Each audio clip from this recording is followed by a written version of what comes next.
Hi guys, it's Kelly here, and I'm back with another video for Simon Says Stamp. So let me just start by saying that half of this introduction is a lie, complete lie. So I used the more spring flowers, but I didn't end up using the Happy Easter set, and I didn't end up making this layout at all. Not even a little bit, not a smidge. Yeah, things just did not go as planned. So we're going to be doing some watercoloring today with some distressings. These are the colors that I picked out.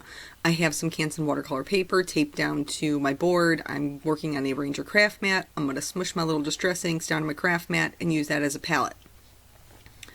So I wanted to do a background because I wanted to have all this like beautiful bouquet of flowers. You saw it. I had the whole thing stamped out. I had a game plan. And that just goes to show you the best laid plans. So basically I covered the whole paper in clean clear water, and then I'm just dropping in pigment where I'm thinking my flowers are going to go, where the leaves are going to go. I just wanted to kind of have a really soft, just really pretty background that I was going to be able to do some bolder color on top of. So I'm using wilted violet, picked raspberry, mowed lawn, peacock feathers. Those are the colors that I'm laying down. For some reason, my water kept wanting to flow into the middle, so I have a paper towel, which if you're doing any kind of watercoloring, I recommend that you have a paper towel, preferably a clean one. Mine's not clean, but you know, I'm never clean my desk off, so clearly I'm not the example to follow. But just have that there to soak up any pigments, like here toward the bottom where the purple and the green are mixing, starting to get a little bit muddy. So you can kind of salvage those parts just by having a paper towel to suck up that pigment. I just, for some reason, couldn't get the purple to the intensity the way that I wanted it because I just kept putting down too much water. So eventually I just realized, hey, you're putting down far too much water, and that is what your problem is. And then I'm just going to like kind of suck up the edges so that I don't have a ton of pigment that's building up on the outside edge. I'm going to hit the center point where it keeps building, and then I'm just going to go ahead and heat set it. Now, if you let this dry naturally, you're not going to have as many hard lines. I have more hard lines because I used a heat tool. So here I'm going to be doing no line watercoloring. So when I'm going to stamp and distress ink, you want to make sure that you stamp off on a scrap piece of paper at least one time, because otherwise it's almost next to impossible to blur out those lines if you stamp full strength. I switched to a number 2 round brush. A lot of people make comments and ask me what my brush is. This one I believe is an Artist's Loft. I usually link the Ranger paintbrushes because there is a number 2 round brush in there as well. My son just destroyed mine, so this is the one that I use instead. So when I'm doing the petals, sometimes I am following the exact line of the petal, and sometimes, like here, I am going a little bit outside. So with that clean clear water, I'm making the edge of the petal a little bit kind of fuzzier and kind of bringing it out a little bit more. And this is just to, you know, add some interest with those hard and soft lines. Anytime you're working with watercolor, you don't want to work next to two things that are next to each other, because they'll blend into each other, and you want to have the differentiation between each petal. So how did this card go from a bouquet of flowers to this one flower? It took forever. Like, you know, that thing from The Sandlot, play that over again in your head, because that's exactly how long it took. Just 100 years. I have no idea what I was thinking. I'm straight out of my mind. Before I continue this story, at some point I'm going to speed this up because it took forever. Just ever. I know consciously, hey, when you're doing watercolor, Kelly, you can't work next to two places that are wet, because then they go together, and then there's no differentiation in the petals, and then you just have a big mushy mess. And I say this to you while I just said it, you just heard me. And it never occurred to me that I chose this flower. I'm not sure if it's a rose or a peony. It's a many-layered flower, folks. That's many petaled flower. And they're all condensed. And so it severely limited my ability to paint any substantial areas. I mean, I just took, I was playing like hands of solitaire on my computer in between while this was drying. It took me an hour and a half just to do this one flower. So that's how it got whittled down from like a bouquet to this one. So anyway, you'll see we've started to kind of speed things up here. And at this juncture, I'm really just doing the purple because I have not yet realized that I have not the time nor the patience to paint all of the flowers this way. If you have the time and the patience to watercolor a flower bouquet, including this flower, God love you. You're my hero. I mean, because I just didn't have it in me, guys. I did not. So once I realized that this was going to be my only flower, I thought, better make it a little bit more interesting. So you can see there's a little bit of blue on that petal. I'm going to start bringing in some salty ocean. Now, those other areas are dry. That's one of the things that I really like about distressing and just kind of like building up those pigments is it gives a really nice outline edge when it dries. And so that's really helpful in keeping that separation between the petals. So each time I go in, I lay down some clean, clear water in the petal I want to work in. Then typically I bring in a little bit of purple. I'm not going like full intense right out the gate, but I just get a little bit of purple, and I only ever put the color down at the base. I'm not swooshing it around. I'm not adding it to the edge of the petals. Typically when I first start, I am just adding it to the base because that's where it's going to be the darkest. That's where it's meeting the inside of the flower.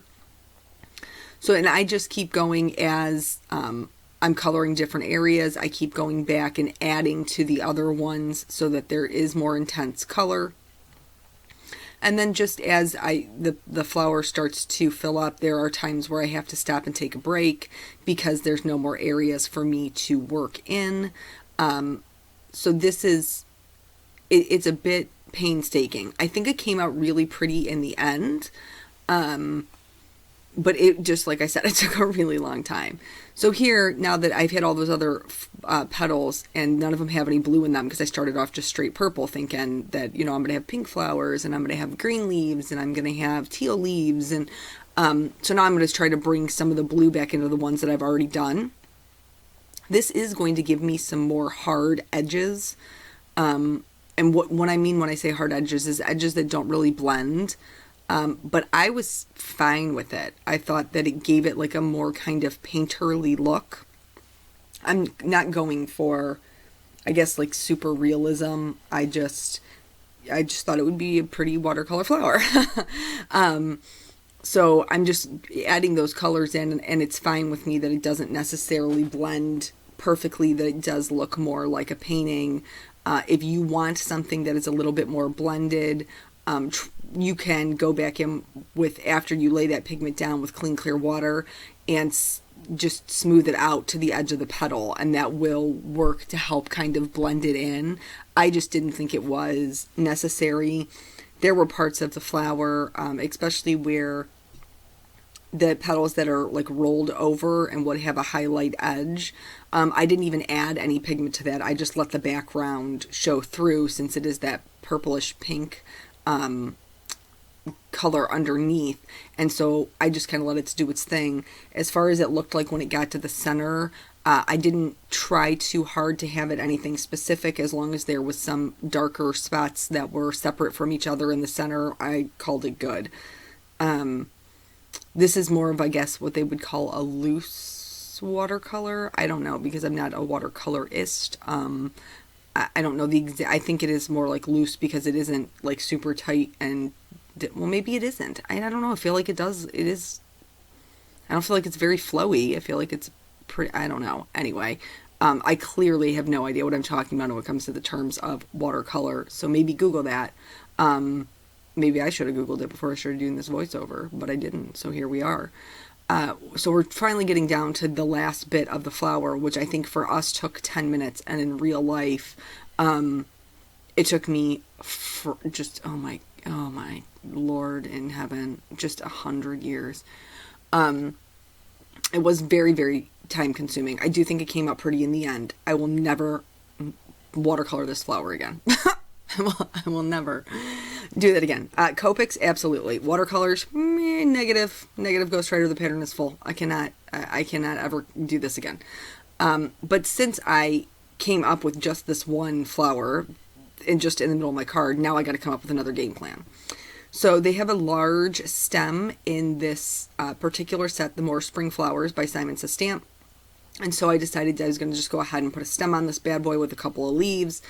And I'm going to use the mowed lawn and the peacock feathers for that. And I really, really love the kind of like the Kelly green color you get from mixing those two colors.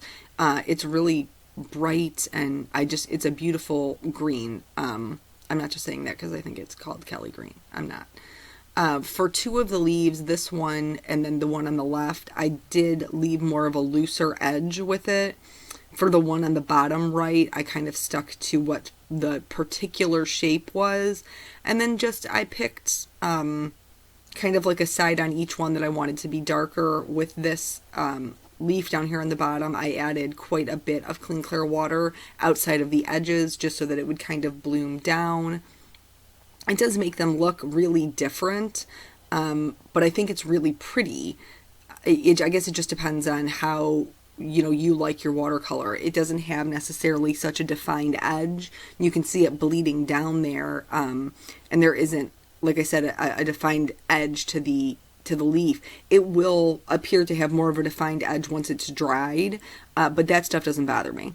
I was having a little bit of trouble getting some depth with the brighter colors, so I did pull out some faded jeans just to add a little bit of shading to the leaves, and just one side of the stem. And then I'm just going back in with the mowed lawn after it's dried to kind of try and get a little bit of definition. Since I was planning on doing a whole bunch of flowers, I wasn't really thinking about the background as something somebody was going to see. So here I decided to go back in with clean clear water. You saw me kind of blot that up. And then I'm just going to go back in with more intense color of the wilted violet. And I just kind of splattered that down with my paintbrush as well. I wasn't too careful about whether or not it got on the flower. After it was all dry, I cut it down to the size of an A2 card, which is 4 1/4 by 5 1/2. There it is, Kelly.